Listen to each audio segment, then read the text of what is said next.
Hello friends, DRS storage आपका बहुत-बहुत स्वागत है। आज आपके लिए लेकर आए हैं जो कि सीसीए का कैंडिडेट का जो भी मसला फँस रहा था, उनके बारे में आपका पूरी इन्फॉर्मेशन आपको इस वीडियो में आपको मिलेगी।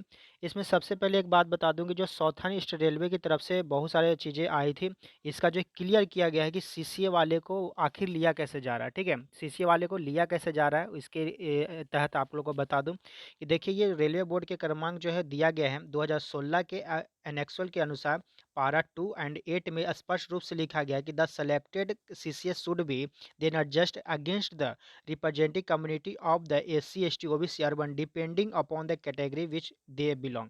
ठीक है, तो जो भी इसमें बिलोंग करते हैं एससी एसटी और ओबीसी कैंडिडेट, उसमें सीसीए वाले को चुना जाए। 20% का जो कोटा मिला था उसके अंतर्गत ये लोग आते हैं।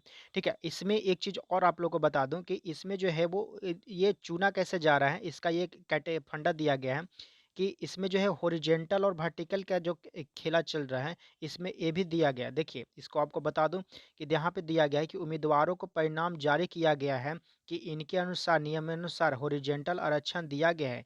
केंद्रीकृत और रोजगार सूचना के तहत इसके 2019 पैरा 9.1 और 12.10 के स्पष्ट में अंकित किया गया है कि उम्मीदवारों को 20% का आरक्षण दिया जाए।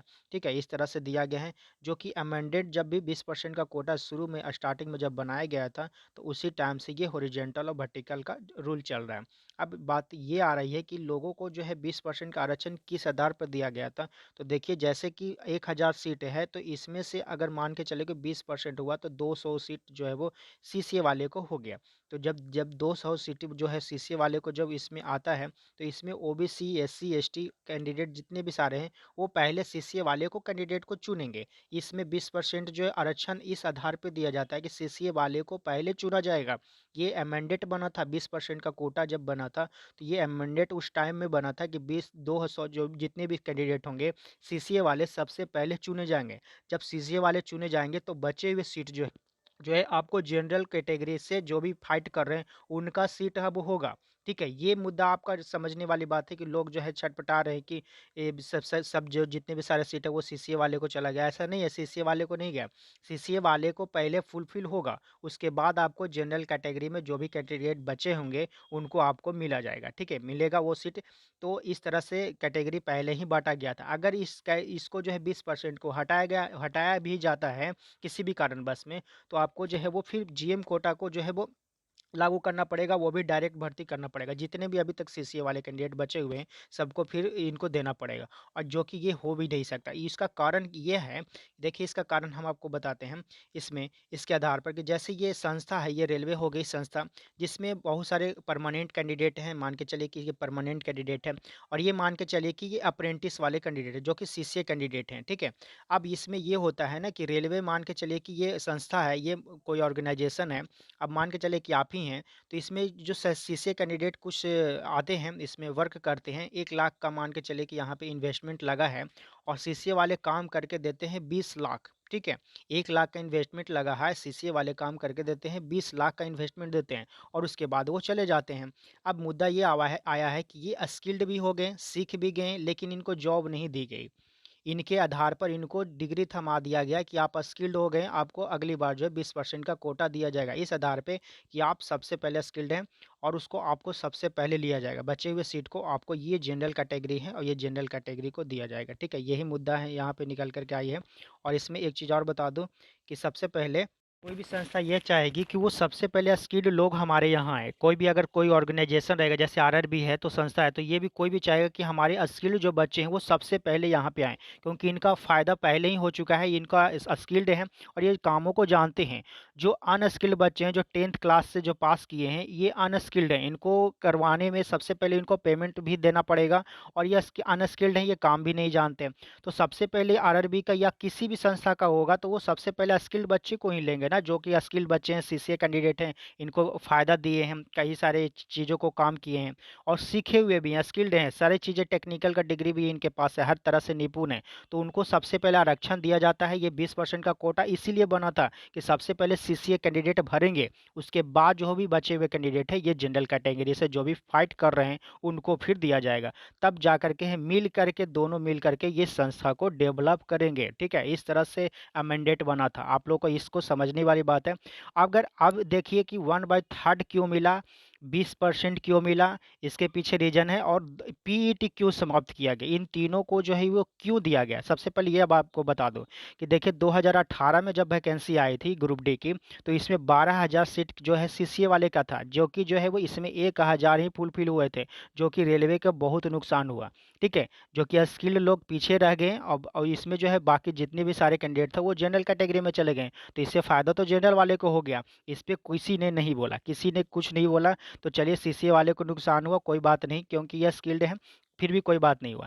लेकिन 2019 में इन लोग को जो है रूल अपनाया, आरआरबी अपना खुद कोई भी संस्था जब चलाएगी तो वो अपना खुद अमेंडेड बनाते हैं, इसमें कोई कोर्ट केस या किसी भी तरह का फैसले कोई भी नहीं सुना, क्योंकि ये खुद जो चाहेगी वो कर सकती है, ऐसा नहीं है, क्योंकि ये खुद का मालिक है। अपने रिक्रूटमेंट निकालेगी, कितना वैकेंसी देना है, कितने लोगों को रखना है, ये अपना मैनेजमेंट खुद करेगी ना, किसको रखना है नहीं देना है, ये खुद का मैनेजमेंट ये खुद करना है। तो इसमें अब ये बात आ रही है कि 20% क्यों मिला, इसका पीछे आपको रीज़न बताएं। 1/3 क्यों मिल रहा है, और इसमें जो है वो वेटेज क्यों मिला जा रहा है पीईटी का। सबसे पहले एक बात बता दूं कि इनका एक ही मकसद होता है कि इसमें रेलवे में आना है। ठीक है, स्किल्ड हैं बच्चे, ये भी इंतजार करते हैं कि इनको दिया गया है कि आप वेट कीजिए 5 साल का या 10 साल का, जो भी वेट कीजिए। इनमें जो है उम्र निकल जाती है, किन्हीं का 35 साल, किसी का 40 साल, 33 साल, ऐसे हो जाते हैं।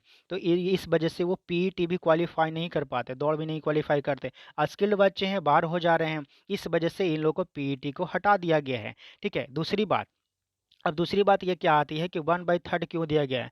ये स्किल्ड बच्चे हैं, इनको जॉब नहीं मिल पाती, किसी भी संस्था से नहीं मिल पाती, इसी वजह से जो है वो मार्क्स क्वालिफाई भी नहीं कर पा रहे हैं। ठीक है, वो पीछे रह जा रहे हैं। स्किल्ड बच्चे अगर पीछे रह जा रहे हैं तो फिर ये इससे शर्मनाक होने की क्या, इससे बड़ी बात क्या हो सकती है। तो इसी वजह से जो उनका जो है 1/3 जो भी दिया गया है, इस वेटेज के आधार पर इनको आने की अनुमति दिया गया है कि आप इस आधार पर भी आ सकते हैं। ठीक है, इस वजह से 1/3 दिया गया, ताकि जो है पिछले बार कई सारे जो है 18,000, जब 2018 में जब वैकेंसी आई थी, उसमें जो है 12,000 सीट में से 1,000 ही क्वालिफाइड आए हैं इसमें स्किल्ड बच्चे, जो कि बहुत ही नुकसान हुआ, रेलवे को भी बहुत नुकसान हुआ, क्योंकि अनस्किल्ड बच्चे आए, उनको तो नॉलेज भी नहीं है उतनी, क्योंकि 10th पास हैं, वो भी मार्कशीट उनका आया है, उसके आधार पर 60% जो भी आए वो अनक्वालिफाइड है। लेकिन जो भी स्किल्ड बच्चे, उनको तो सबसे पहले लेगी ना, कोई भी संस्था रहेगा, कोई भी चीज़ रहेगा, तो वो स्किल्ड बच्चे को लेगा, अपने ही स्टूडेंट्स को लेगा। अगर इनको बचने के बाद, जो भी कैंडिडेट को बचने के बाद जो भी बचता है, वो फिर ओबीसी या फिर जनरल कैटेगरी में जाएगा। ठीक है, ये संस्था जो बना था अमेंडेड, 20% का कोटा बना था, ये इस आधार पर बना था कि सबसे पहले सीसीए वाले को लिया जाएगा, सीसीए वाले से बचते हैं तब फिर जाके जनरल कैटेगरी से दिया जाएगा, ये फाइट हुआ था। अब मुद्दा ये आ रही है कि कई लोग का ये डिमांड है कि ये कैसे हो गया। ठीक है, ये ऐसे नहीं हुआ, ये कमेटी बैठती है, कई सारे संस्थाएं जो है मिल करके कमेटी बनाती है और सोच समझ के इस चीज़ों को देती है कि वो स्किल्ड बच्चे हैं, ये ज़्यादातर काम कर सकते हैं। और ऐसा नहीं है, आप रेलवे में सीसीए कर करके देखिए, जो उनको लगता है कि डायरेक्ट मिल जा रहा है तो आप सीसीए कर लीजिए, इसमें बड़ी बात क्या है। जब एक व्यक्ति ये भी मिला था, वो बोल रहा था कि मेरे पास पीएचडी है, मेरे पास डिप्लोमा का डिग्री है, मेरे पास बीएड का डिग्री, अरे सारे डिग्री सबके पास है, लेकिन आपका मकसद बैंकिंग में जाने का भी है, रेलवे में भी जाने का मन है, हर सेक्टर में आप घुस रहे हैं, लेकिन ये स्किल बच्चे इसी सेक्टर में ही आएंगे, दूसरे विभाग में नहीं जा सकते। ठीक है, तो ये बात आती है, यदि आपका जो है वो, आप बहुत सारी चीज़ों लिए हैं, लेकिन आप सीसीए करके देखिए, आपको खुद से समझ में आ जाएगा कि ये होता क्या है। बहुत सारे ऐसे ऐसे डिफ़िकल्ट टास्क होते हैं जो करने पड़ते हैं सीसीए वाले को। ठीक है, और ऐसे भी चीज़ें हैं जो भी बहुत डेंजरस होता है, इनका जो है मेडिकल भी नहीं दिया जाता। अगर किसी का कोई विकलांग हो जाए या किसी भी चीज़ का ये मान के चलिए मृत्यु हो जाए, किसी भी तरह का हो जाए, इनको सीधा कुछ नहीं मिलता, 0% भी नहीं मिलता इन लोग को।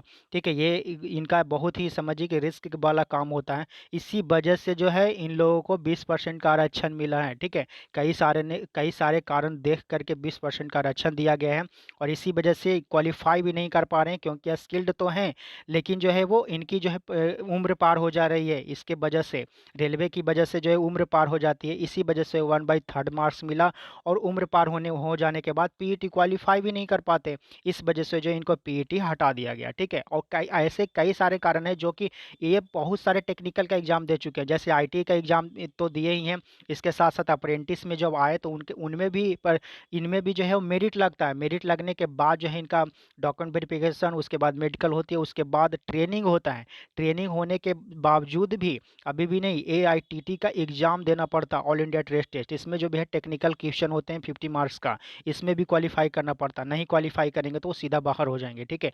इसके बावजूद भी अभी भी नहीं ख़त्म हुआ है, इसके बाद भी इनको इंतजार करना पड़ता है 4 से 5 साल। उसके बाद ग्रुप डी की वैकेंसी आती है, तब उसमें जा के 20% का आरक्षण मिलता है। वो भी जो है वो ये लोगों को जो है वो सही नहीं लग रहा है, लेकिन ये सही बिल्कुल है। आप लोगों को कोई घबराने वाली बात नहीं, क्योंकि कोई भी आरआरबी जो है वो अपना खुद का फैसला बना सकती है।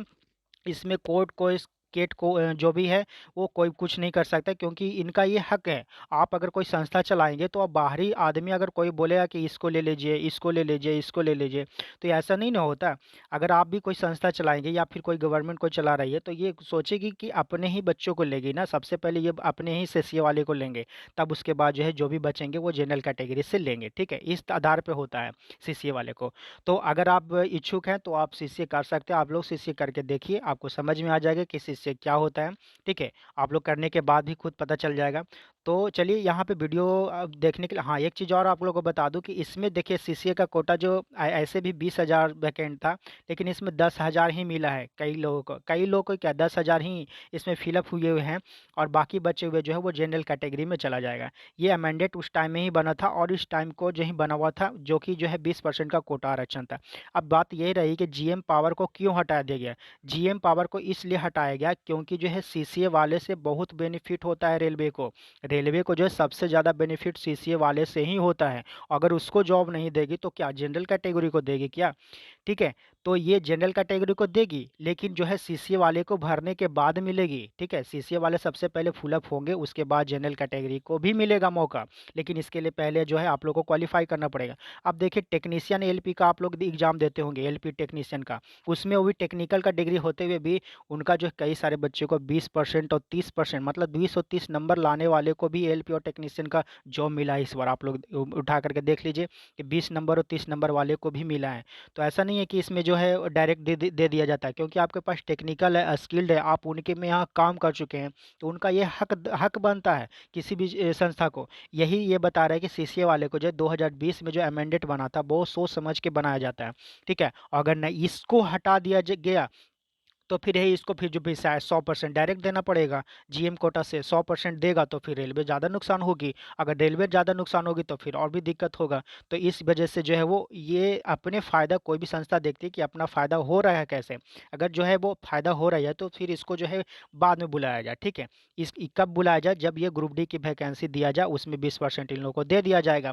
अगर ये उन लोगों का उम्र पार होता है, दौड़ नहीं लगा पाते हैं, तो इनको पीईटी हटा दिया गया। अगर दौड़ भी नहीं लगा पाते हैं और अगर किसी भी तरह से स्किल्ड तो हैं ही, लेकिन अगर क्वालिफाई नहीं कर पाते हैं तो इसको 1/3 दे दिया गया। इसमें अपना संस्था खुद निर्णय ले सकता है। आप लोग जो है जनरल कैटेगरी से हैं, बिलोंग कर रहे हैं, तो इन लोग को भरने के बाद जो भी कैंडिडेट को बचेगा सीट, वो जनरल कैटेगरी में जाएगा, ठीक है। ये सुनिश्चित किया गया है रेलवे की भी तरफ से भी, और कई सारे अधिकारी मिल करके भी बनाए हैं। और ये कमेटी ऐसे नहीं बन जाता, ये सांसद में भी आवाज़ उठा था, आपको संसद में भी आवाज़ उठा था, क्योंकि 20% जो जनरल कैटेगरी, हम लोग भी सीसीए जो है कैंडिडेट बहुत फाइट किए हैं कि हम लोग को जो है डायरेक्ट जॉब दिया जाए, जॉब दिया जाए। आज से नहीं, कई सालों से, 10 से सब साल हो गए हैं, तब तक लगभग जो है वो फाइट कर रहे हैं कि हम लोग को जनरल कैटेगरी जो भी है जीएम पावर से जो भी मिलता था 100% वो जॉब रोजगार दिया जाए, लेकिन आरआरबी अभी तक नहीं मानी है। इसीलिए जो है वो 1/3 और पीईटी को जो भी है लागू किया गया है सीसीए वाले को, ताकि आप लोग आइए। लेकिन जो है आप लोग को और भी छूट दिया गया, लेकिन जीएम आप लोग 100% का डिमांड ना कीजिए। इस वजह से दिया गया कि आप लोग 100% का रोजगार का आप लोग डिमांड ना करें, आपको और भी छूट दिया जाता है, ठीक है। इस वजह से छूट दिया गया है। अगर जैसे ही ये वो 100% का डिमांड करना शुरू कर देंगे तो रेलवे और ज़्यादा नुकसान होने लगेगी, ठीक है। उनको और भी ज़्यादा से ज़्यादा लोगों को भरना पड़ जाएगा। तो अगर अगर एक चीज़ और भी देखिए कि अगर सीसीए वाले को अगर 100% दे दिया जाता है ट्रेनिंग के टाइम में ही, तो ग्रुप डी की वैकेंसी विलुप्त हो जाएगा। ग्रुप डी का वैकेंसी आपको दिखेगा ही नहीं। आप जो देख रहे हैं 1 लाख का वैकेंसी, ये 1 लाख का वैकेंसी दिखेगा ही नहीं, मुश्किल से 10,000 या 5,000 दिखेगा, उसके बाद ख़त्म। तो आप लोग को जो दिख रहा है ये 1 लाख वैकेंसी, वो दिखेगा ही नहीं, क्योंकि सीसीए वाले पहले ही इंटर हो चुके हैं। आपको सीसीए करेंगे ग्रुप डी में जाएंगे, ठीक है? तो इस वजह से यही बहुत सारे कारण हैं, आप लोग को समझना होगा। तो इस पे जो है बहुत सारे लोगों ने जो मुद्दा उठाया, आप लोग मुद्दा जो भी उठा रहे हैं, आप लोग इस चीज़ों को समझिए, क्योंकि ये पैरा जब भी बना था तो अभी एक चीज़ और भी बोल रहे हैं कि वो उन लोगों को अलग आरक्षण मिलना चाहिए, 20% का कोटा अलग आरक्षण मिलना चाहिए। तो ठीक है, 20% का कोटा तो आरक्षण मिलना चाहिए, लेकिन ये जो है वो शुरू से ही फिक्स किया गया था कि आपको ग्रुप डी का जो है, जो भी आरक्षण मिलेगा, उसमें ही 20% का कोटा आरक्षण दिया जाएगा। ये खुद रेलवे ही डिसाइड कर सकती है, ये कोई संस्था ही डिसाइड कर सकता है, ठीक है? तो आप लोग जितने भी ज़्यादा से ज़्यादा लोग शेयर कीजिए, ये अप्रेंटिस वाले जो भी हैं उनको ज़्यादा से ज़्यादा शेयर करना चाहिए, ठीक है? तो ये उम्मीद करता हूँ ये वीडियो इन्फॉर्मेशन अच्छी लगी होगी। यहाँ तक वीडियो देखने के लिए थैंक यू, धन्यवाद।